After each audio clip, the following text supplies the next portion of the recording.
Journaliste, c'est pas que en bureau, c'est aussi aller sur le terrain, poser des questions. Des fois, ça peut être gênant. Vous devez vous souvenir de vos questions. Sur le festival, en gros, on accueille à peu près 700 jeunes de structures associatives locales. L'idée, c'est de leur faire découvrir nos métiers, les métiers du spectacle et aussi les métiers des médias, puisqu'évidemment, on a un lien très fort avec La Dépêche, qui est tout simplement fondateur associé du Rose Festival.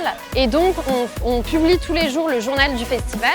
L'idée, c'est qu'ils viennent ici découvrir justement l'univers de la médiation, de la dépêche et du journalisme, et aussi l'univers professionnel culturel. D'avoir une petite immersion de 2h30, 3 heures pour pouvoir ensemble avoir ce point de vue un peu plus global sur ces métiers-là. C'est aussi une belle occasion de valoriser la presse écrite auprès d'un public qui est jeune, leur permettre de se projeter là-dedans aussi. C'est un peu d'une pierre deux coups et c'est vraiment ce qui fait l'identité du Rose en fait.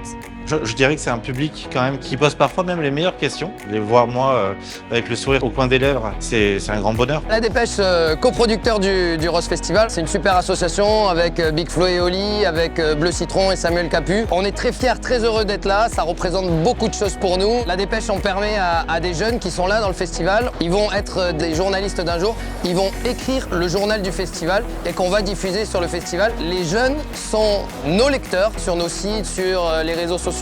Plus ils vont grandir, plus ils vont s'intéresser à l'information autour de nous. Et donc pour nous, c'était fondamental qu'ils aient ce contact avec notre marque le plus tôt possible. Et justement, ça commence maintenant.